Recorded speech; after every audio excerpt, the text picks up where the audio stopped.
Do të flasim tani për aktualitet, me mua është bashkuar Nora Malaj, antare kryesisë dhe deputete e LSI-së. Mirë se erdhët. Mirë se u gjeta. Sot LSI-ja ka mbledhur komitetin drejtues dhe ka mbajtur dhe një fjalë sigurisht kryetarja Monika Kryemadhi, do ta ndjekim për pak çaste së bashku edhe artikulimin dhe deklaratat e saj. Përshëndetje. Në fakt u bë pak ditë, sepse nga konventa kombëtare sot jemi në mbledhjen e komitetit drejtues kombëtar. Arsyeja e mbledhjes së sotshme me vendim të kryesisë ekzekutive dhe të kryesisë përgjithshme ka të bëjë për angazhimet që ne si Lëvizje Socialiste për Integrim kemi marrë në tryezën tonë të përbashkët të quajtur Fronti Opozitar, kur tashmë të gjithë jeni të njohur nëpërmjet mediave për vendimet e fundit të Frontit Opozitar, pra të përgjithë partive të Bashkimit Opozitar, kur sot situata nuk është më në kushte normale, nuk është se ka qenë në kushte normale, por jemi jashtë çdo parashikimi dhe jashtë çdo lëvizjeje politike dhe normaliteti politik për të zhvilluar një jetë politike që duhet bëjë një vend evropian. Duke qenë se sot Shqipëria ndihet më e kërcënuar se çdo herë tjetër, roli i opozitës nuk është më thjesht një rol i cili është institucional, ka për detyrë stabilitetin e institucioneve, duke filluar që nga parlamenti apo dhe komisionet e tij parlamentare apo dhe institucionet e tjera të pavarura, që tashmë nuk janë më të pavarura, por janë të grabitura dhe të kapura nga dora e një njeriu të vetëm. Prandaj që edhe qëndresa e opozitës ka një rëndësi shumë të madhe, ku koordinimi dhe organizimi i të gjitha forcave politike opozitare ka rëndësinë e vet, për sa i përket jo vetëm rakordimit të gjithë agjendës politike, por edhe drejt finalizimit të aksionit politik të opozitës. Pra, opozita duhet të organizohet për të marrë dhe për të vendosur stabilitetin e institucione, por edhe shoqëri. Çfarë nën kupton? Do të presim protesta masive, revolta, organizimi i opozitës deri ku do të shkojë? Jo vetëm, jo opozita duhet të organizohet. Tashmë opozita ka vendosur, opozita e bashkuar, të jetë pjesë reale e zgjidhjes së problemit, që objekti kryesor është që Edi Rama i ka mbyllur ditët për të menaxhuar dhe për të qeverisur këtë vend. Çdo veprim i tij mbas kësaj dite tregon që situata shkon në një gjendje alarmante, pasi në të gjithë deklaratën që bëri zonja Kryemadhi, po dhe në të gjithë atë organizim që merr përsipër LSI-ja dhe Fronti Bashkuar Opozitar, ushtruan disa pyetje që ju drejtuan qytetarëve, dhe pyetja e parë është: a janë sot studentët të kënaqur me situatën ku jemi? A janë sot familjarët që janë në zonat të mbyllura dhe që nuk kanë kushtet minimale dhe presin dhe ilaçet ju çojnë, janë të kënaqur me situatën që jemi? A është sot biznesi i mesëm dhe i vogël në gjendjen me situatën që jemi dhe me politikat që po bën qeveria? A është sot krimi i organizuar, i shpartalluar, po është pjesë e kapjes së qeverisë? A është sot pensionisti që po jeton jetën në mënyrë qytetare dhe që vitet e pensionit realizon në mënyrën e tij më të mirë? A kemi sot një ekonomi të qëndrueshme e cila mund të përballojë të gjitha sfidat dhe ku shoqëria shqiptare dhe familja shqiptare është shumë e lumtur? A jemi sot neve qytetarë të një vendi që na e bën vendin të qëndrueshëm, apo jemi qytetarë që në ëndrrën tonë kur shtrihemi për të fjetur dhe në mëngjesin kur çohemi themi cili është aplikimi i radhës për të ikur nga vendi dhe për të braktisur vendi? A jemi sot neve të motivuar për të jetuar jetën dhe shteti nuk na quan shërbëtor apo slevër modern, po na jep shansin që për punën që bëjmë, puna jonë është e barazvlefshme dhe e siguruara me sigurimet shoqërore, me mënyrën e të jetuarit, me standardet e cilësinë, sepse kemi një qytet që i përgjigjet qytetarit, kemi një vend që i përgjigjet qytetarit, kemi të drejtat të cilat nuk cënohen ku mbaron liria ime dhe fillon liria juaj. A është parlamenti sot vendi dhe vendi ku e drejta ime si opozitare, jo e drejta ime si individ, po si opozitare që më kanë votuar qytetarët, të mos më ndalohet dhe të mos më lejohet që të bëj dialog? Pra të gjitha këto pyetje, ku pyetja kryesore është: a jetojnë dot shqiptarët sot në Shqipëri si në shtëpinë e tyre, dhe ku ai që quhet kreu i qeverisë, pra kryetari një familjeje, i ka dhënë shansin çdo antarëve të familjes të jetojnë në mënyrë të drejtë, apo i ka dhunuar dhe ka vendosur diktaturën e fshetë dhe situata duhet të shtyhet deri në pambarim? Sigurisht që përgjigja është jo. Dhe cila është rruga? Ka disa forma. Është dita e votimit të një votimi që neve e pam rezultatin dhe produktin që solli vota e bler dhe e deformuar, është forma e votimit, po është edhe forma e protestës. Ju e dini shumë mirë që ne në 1 vit e gjysmë si opozit kemi protestuar në tëra format. Kemi protestuar me vajtje në kuvend, me bojkotin e kuvendit. Kemi protestuar me të gjitha llojet e shanseve për të bërë dialogun, për të gjitha ligjet që sot janë ligje që kapin shqiptarit dhe jetën e tyre. Dhe ta kapë shqiptarin dhe jetën e tyre do të thotë sot për herë të parë shteti ka futur xhepat duart ke xhepat e çdo individi. Tani më nuk ka xhepa në mënyrë figurative, po ka realisht sot qytetari shqiptar nuk e mbyll dot muajin për të realizuar nevojat e tij bazike dhe kjo vjen e para nga mënyra se si po menaxhohet ekonomia e vendit, e dyta nga shkatërimi total i shtresës së mesme e cila bën ekuilibrin midis dy shtresësimeve të popullsisë, e treta nga denigrimi total i klasës dhe i mendjes së zhvillimit njerëzor që quhet kapital human, dhe ne po shikojmë se çfarë po ndodh me universitetet, sot studentët janë ngritur dhe sot janë vendosur të dy situatat midis pedagogëve dhe studentëve si një situatë, një lufte të pashpallur për të kaluar të tërë në satër, dhe qeveria ose më saktë kryeministri, i cili tashmë ka mbaruar mandatin e tij të besimit, sepse sot besimi ke kryeministri ka rënë në mënyrën më drastike dhe më të mundshme, aq sa dhe zoti Han sot e ka rokëzuar dhe ka thënë që tashmë qeveria ka përgjegjshmërinë më të madhe dhe më të lartë për të realizuar dialogun, se deri dje thuaj që dialogu i munguar vinte si rezultat i opozitës me partitë opozitare, dhe kjo tregon që ne jemi në një moment të jashtëzakonshëm ku kjo e keqe e madhe duhet të marrë një herë e përgjithmonë fund, me të gjitha llojet e formave demokratike që lejon një shtet demokratik, por dhe me të gjitha llojet e formave të protestave ku sot Shqipëria nuk ka vend ku nuk protestohet. Pikërisht, çfarë do të kenë ndryshe protestat e 2019-s? Është protestuar në 2018-ën dhe me sa duket nga panorama që bën ju, asgjë nuk ka ndryshuar. Protestat e këtij viti, çfarë do të kenë? Ka ndryshuar një gjë shumë e madhe. Ka ndryshuar që është përkeqësuar jeta deri atje ku ka shkuar thika në Kock thot populli. Dhe në momentin kur thika shkon në Kock, është kuptuar që u dol, u protestua për rrugën e Unazës së Re. Jemi në situatën kur e gjithë historia e saj ishte një plagjaturë e madhe qeverisë që quhet vjedhje e madhe. Dhe vjedhje e madhe ku organet kompetente kanë filluar të lëvizin dhe besoj do të dëshiroja shumë dhe do t'u bëja thirrje që të bënin zgjidhjen e tyre. U protestua për teatrin dhe para 2 ditësh morën vesh që ai që kishte hartuar projektin është tërhequr se i vjen turp të dali përpara një fasade dhe një farse të shëmtuar për të kapur peng pronën tonë, pronën time tënde dhe pronën e qytetarëve shqiptarë, sepse Shqipëria nuk është e pronarëve qeverisës partijak, po Shqipëria është e pronarëve qytetarë shqiptarë të cilët luftojnë me të keqen, të cilët duan të jetojnë në të mirën dhe të cilët duan edhe të ëndërrojnë. U protestua dhe po protestohet me studentët dhe turpi më i madh është që studentët po trajtohen si kavje laboratori në emër të asaj sa mbajnë, si mbajnë, duke i etiketuar me gjitha forma, duke i trajtuar në mënyrën më të shëmtuar të mundshme dhe duke vënë dorë edhe mbi kushtetutën e Shqipërisë, si do të thotë, të kapësh universitetin, i cili në kushtetut në nenin 57.7 i garantohet liria e institucioneve të arsimit të lartë dhe autonomia e tyre, do të thotë që në këtë moment ka mbaruar dhe historia e dialogut dhe jemi në një situatë ku të gjitha këto protesta e detyrojnë dhe i japin opozitës misionin e saj vendimarrës, që përtej faktit të bërjes së debatit, bërjes së kërkimit të llogarisë, bërjes së demaskimit të çdo lloj situate që mund të kalojë qeveria apo të çdo lloj krimi që mund të bëjë në kuadër të gjithë nevojave që kanë shqiptarët për t'i dhënë për të zbatuar ligje të drejta në emër të njerëzve, është dhe për të dalë protestat në cep, në rrugë, në foltore, në familje, në çdo lloj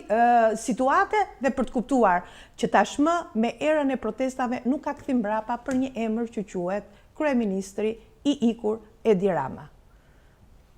Do të qëndrojmë tek studentët, teksa kemi parë revoltën që kanë ndaj qeverisë, kemi parë edhe kundërshtimin apo refuzimin që i kanë bërë opozitës. Studentët shumica e tyre janë shprehur të zhgënjur. Sa përgjegjësi ka LSI-ja edhe opozita e bashkuar ka edhe pjesën tjetër që LSI-ja ka bërë disa mendime për ligjin, por nuk u morën parasysh nga mazhoranca, ka student që e kanë vlerësuar edhe këtë hap, por për ligjin, a është LSI-ja fajtore sa mazhoranca teksa ka dhënë votën për miratimin e këtij ligji? Kam kaq kohë që dëgjoj një këngë të njëjtë. A është fajtore? Jemi të gjithë fajtor dhe të gjithë të pafajshëm.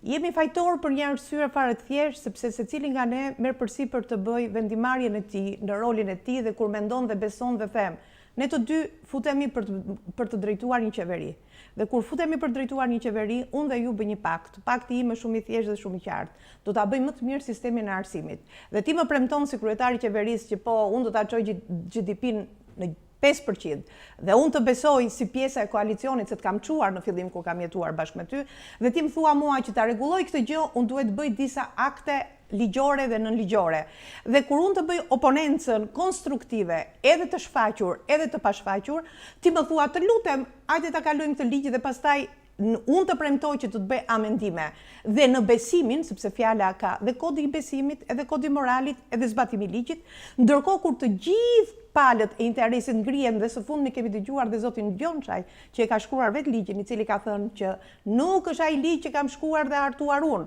pasi gjatë rrugës ka ndruar nga grupi i pozitës dhe nga Partia Socialiste ato nenet të cilat afektojnë drejt për së drejt studentët, atëherë ti kupton që e gjithë loja e kryeministrit, se ky ka vetëm një emër, kryeministrin, është një lojë që e shikon qeverinë si një NGO. Dhe në këtë pikë, kur futesh në këtë situatë të paqartë dhe në këtë situatë kaotike, pas zgjidhje problemi, sepse qeveria vazhdon të drejtohet me vesh dhe mundohet të mbylli problematikat, por nuk ka një strategji, nuk ka një program të qartë, sigurisht të bën edhe ty pjesë të problemit, sepse prandaj je pjesë e fajit, sepse je pjesë e problemit dhe nuk i ke dhënë dot zgjidhje. Personalisht, individualisht dhe në pozicionin që kam qenë, ja kam thënë të qartë kryeministrit, me zë, me figurë si duash ti, i kam thënë zotëri nderuar, në qoftë se brenda këtij mandati të dytë që ke marrë përsipër të drejtosh dhe të menaxhosh vendin tënd, ti nuk do të bësh ndryshime të akteve nënligjore, nuk do ngrësh GDP-n, do të çosh 5 në sistemin e arsimit, nuk do të dëgjosh dhe nuk do të realizosh të gjithë procesin për ta riparë dhe një ligjin e arsimit lartë që ka problematika shumë të mëdha, mbas një vit e gjysmë ty studentët do të rreqin zvar. Si duket fjalën time nuk e besoj atëre, ju duk si thënie e Kasandrës, ja ku ka dalur sot situata, dhe situata po vazhdon të përkeqësohet, sepse ju e shikoni shumë mirë, protesta e parë e studentëve ç'a bëri? Të hoqi 9 ministra, që në një mënyrë apo në një tjetër ta ndroi komplet qeverinë dhe aktualisht de facto, jo de jure, qeveria tashmë ka rënë. Dhe po ta shikosh në çdo lloj pozicioni, kryeministri është edhe ministri i atij institucioni. Sot del përsipër për të bërë një pakt me studentët. A ma thua një çik ku është me universitetet, ndjes, ku është parë e ku është dëgjuar kjo histori? Nga njëra anë flasim dhe themi që universitetet janë universitete autonome. Nga ana tjetër po kupton që profesoratin e ka vendosur me një plan diabolik të shëmtuar, të keq, sepse nuk e do, përballë studentëve, duke dashur t'i uli besimin dhe kodin e moralit, nga ana tjetër ju kërkon llogari dhe në underground, pra nga poshtë, mundohet të fusi në ndecet e tia kamikaze, që mua më vjen shumë keq, sepse do vi një kohë kur historia mbas 10 apo 15 vjetësh do ta shohim me qasje shumë të ftohtë, do thotë, po mirë, kaq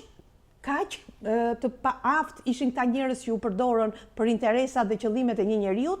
dhe sot dalim dhe dëgjojmë një histori e cila është sa qesharake, aq trishtuese, sepse kjo përbën atë që quhet me një fjalë, tradhti kombëtare. Të kapësh universitetin për të bërë lavazh truri profesoratit, për t'i treguar dhëmbët profesoratit, për t'i treguar dhëmbët studentëve, për t'i trajtuar studentët si element që kur dua unë ju dëgjoj, kur s'dua unë ju dëgjoj se unë nuk kam kohë, është pozicioni që jo vetëm një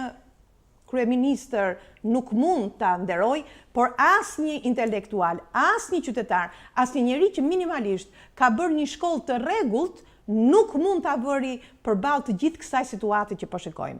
Dhe fatkeqësia më e madhe diku vazhdon, se kjo historia e kësaj shohut nuk ka filluar tani, ka filluar në 2014, kur kabineti qeveriatar atëre vendosi që të merrnin gjimnazet patronazh, të ka 13-14 ministra sa ishin, të merrin nga një gjimnaz patronazh për t'i dhënë një qasje më të re asaj që quhej një iniciativë e cila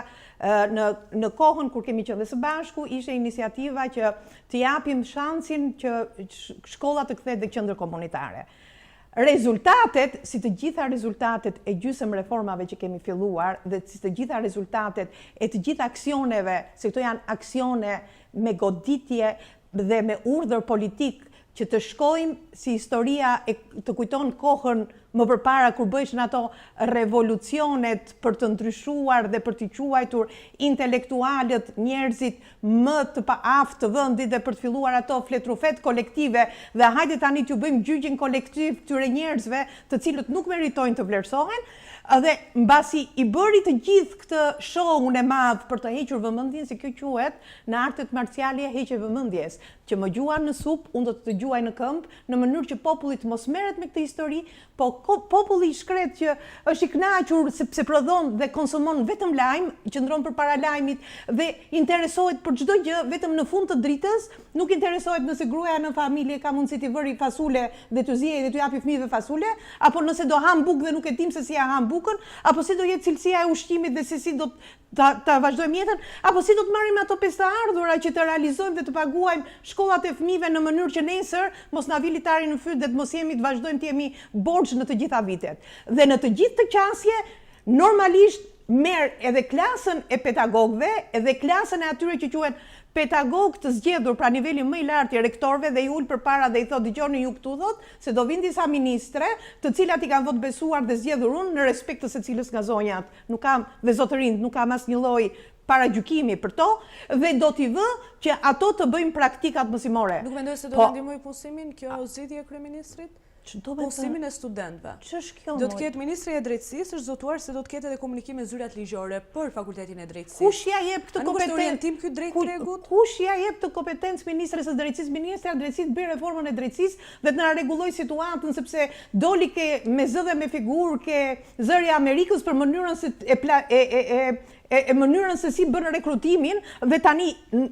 mbasi ka kapur mënyrën e rekrutimit policisë, tani do hy të bëj dhe rekrutimin e studentëve, po ka një mekanizëm shteti. Shteti nuk vepron as me ministra dhe ministrit. A i dini çfarë janë ministrit? Ministrit janë organet kolegjale që zgjidhen për të bërë ekzekutimin të vendimarrjeve ligjore dhe çdo gjë që fillon dhe mbaron me politika për zbatimin e ligjit, ka detyrë ministri i linjës për ta zbatuar. Dhe kryeministri ka një plan, ka një program, po zaten si të vish dhe të marrësh pushtetin pa patur program, është si puna e një familjeje, që kur do të kalosh muajin, kur nuk e di se ku janë të ardhurat dhe kur nuk e di se cilat janë prioritetet, atëherë në momentin kur të del një problem, ti çon tërë familjen për të mbyllur problemin dhe pastaj ripret se si ta zgjidhësh rastin tjetër për të mbyllur problemin tjetër. Kjo quhet diletantizmi më i madh në vitin 2019, kur i jep ministrit një kompetencë që nuk e ka, kur i jep ministrit, se jep ministrit, jo ministris, i jep ministrit,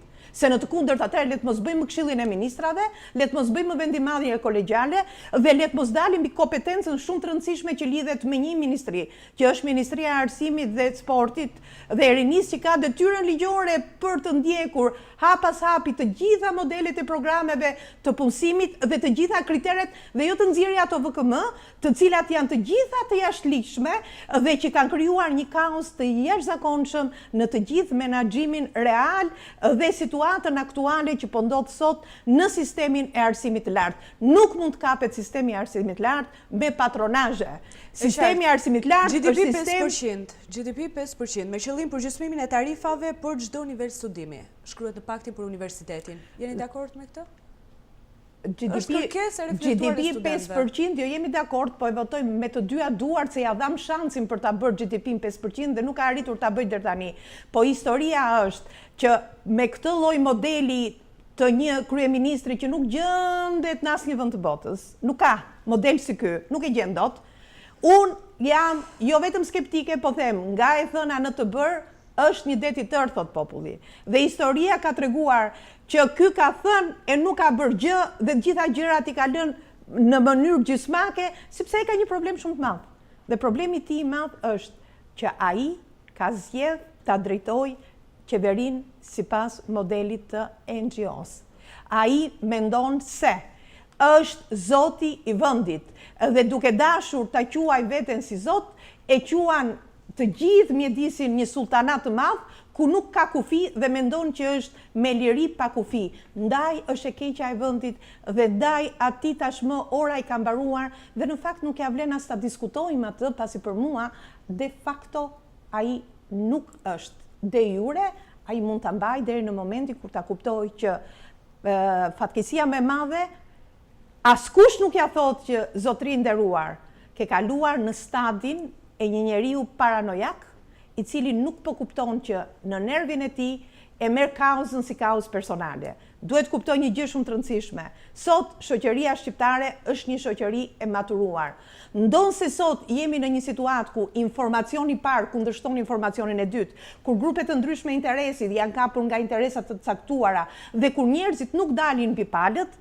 unë mendoj që ka ardhur momenti që disa mendje të mençura, dhe këtu unë ftoj të gjithë klasën e profesorëve, të cilët me të vërtet e shikojnë që rreziku nuk është ke pseudonismat që po vazhdohen, po është pak më i thellë, ke ajo plani diabolik për të zhdukur trurin dhe ju e dini që informacionet e fundit dhe të dhënat e fundit tregojnë që sot ata që janë me të ardhura më të larta dhe me formim akademik shumë të mirë duan të ikin jashtë shtetit sepse e shikojnë që klima është e mbytur me këto pseudo mekanizma jashtë ligjore, të cilat në të gjithë qasjen e tyre krijojnë mekanizmin e frikës, mekanizmin e mbajtjes peng të institucioneve dhe mekanizmin që ky është e keqja më e madhe, për arsye se është i paaft, për arsye se nuk ka formimin e duhur për të besuar në menaxhimin e tij, për arsye se ndryshe bën dhe ndryshe thot, për arsye se i keq përdor njerëzit dhe i shantazhon dhe për arsyen e vetme që nuk ka bes. Një njeri që nuk ka bes, nuk ka arsye pse të qëndrojë më dhe pse të jetë pjesë e menaxhimit të shqiptarëve. Të paktën ne kemi një cilësi shumë të madhe si komb, që besën e kemi të fortë, besën e duam dhe në emër të fëmijëve dhe të kombit ton ne duhet të bëjmë një gjë shumë të rëndësishme, detyrën si qytetar për të shpëtuar nga e keqja e madhe që na ka zënë. E keqja e madhe është menaxhimi i një kryeministri që thotë, unë jam ligji, unë jam ligji 14, unë nuk pyes askënd, unë vendos për universitetin, unë vendos për jetën tënde, unë vendos për ëndrat e tua dhe di si më duket historia e këtij kryeministrit, ndjes në dhimbjen që unë kam, po më duket si kryeministri ke në punë si pallatit të ëndrave që tani ka filluar të menaxhojë dhe ëndrat e shqiptarëve dhe nëse ti më klikon mua, ti futesh në rreth të kuq dhe nëse ti klikon atë tjetrin, ti je shumë i mirë dhe është një CV shumë e mirë për të futur nesër për punësim. Kjo është dhimbja më e madhe e Shqipërisë. Shqipëria vuajti nga diktatura. Dhe ju e mbani mend shumë mirë historinë e diktaturës, ju se mbani mend se jeni shumë e vogël, po ata që janë brezi im dhe e din shumë mirë se sa shumë ka luftuar Shqipëria dhe shqiptarët për të investuar për këtë shtet. I investoi shumë fort për fabrikat, për uzinat, për kombinatet, për hidrocentralet që sot nuk i kemi. Dhe punoi shumë fort dhe jeta e gjithë njerëzve, pra 30 vitet e jetës time dhe të brezit tim shkuan në kosh për arsye sepse u ngrit një sistem i cili nuk ka themele të forta. Në momentin kur sistemi nuk ka themele të forta, atëherë është detyra e qytetarit që jeton atje, është detyra e shqiptarit që jeton këtu, është detyra e patriotit, se patriot nuk do të thotë marrësh vetëm pushkën, po patriot do të thotë të mbrosh fjalën tënde të lirë, të mbrosh fëmijët e tu, të mbrosh identitetin e kombit, të mbrosh dhe dinjitetin e kombit, dhe të mos merremi me historira për i trajtuar shqiptarët, është gjëja më e tmerrshme që ka ndodhur sot në Shqipëri. Sot është futur luftra vllabraste. Dhe di ç'do të thotë kjo? Kjo do të thotë që ti dhe unë vrasim njëri tjetrin se unë nuk e di ku është armiku. Kush është armiku? Armiku më i madh është që pushteti do të jetë patjetër dhe gjithmonë më ka kujtuar historinë e Fanorit me Kothlukofagun, që do patjetër ta mbaj pushtetin që edhe kur i priten duar dhe kur i priten këmbët dhe kur i priten dhëmbët nuk arrin dot. Unë do t'i bëja një thirrje sot kryeministrit, edhe si mik që e kam, Edin, jo kryeministrin, që t'i thot Edit të marri përsipër dhe të tregohet dhe njëherë gentil dhe të pyesi ata paraardhësit e tij që e kanë ngritur si jepet dorëheqja, sepse dorëheqja është akti më i lartë i një njeriu për të kuptuar që atje ku ti nuk e bën dot, atje ku ti realisht e ndjen që toka të ka luajtur nën këmbë, edhe po ndrove të gjithë mekanizmat e tu dhe të vësh mekanizmat të rinj, edhe nëse i merr nga shoqëria civile apo specialistët më të mirë të fushës, ta garantoj mika ime. Është shumë e vështirë të bësh revolucion kur nuk ke mekanizmat për të realizuar këtë gjë. Dhe që askush nga ata që janë pjesë e kabinetit të mos dalin nesër si ministra të dështuar, ai sot të bëj një akt qytetar. Dhe akti qytetar është ta lëri atë vend që nuk di ta bëj më në mënyrë që nesër edhe ata që do ta duan fort nuk do dinë si ta mbrojnë dhe nuk do kenë mundësinë për ta mbrojtur përpara atij vet. Dhe kur të ulet përpara pasqyrës, le të bëj një ushtrim psikologjik. Të ulu përpara pasqyrës o zotëri. Foli një herë vetes tënd dhe ti Edi kryeministrit, shife se çfarë ke bër, jo me ato syzet që të kanë thënë që duhet bësh, shpëton nga ata që të kanë kapur fort dhe që të thonë që mos u mërzit se na ke gëne, sepse historia ka treguar që kur e kalon zullumin, populli thot litari vjen tuju të holl, e zullumi vjen tuju trash. E mbyllim me shprehjen tuaj, faleminderit për bisedën në studio. Faleminderit juve. Do shkojmë tani në publicitet, faleminderit për vëmendjen.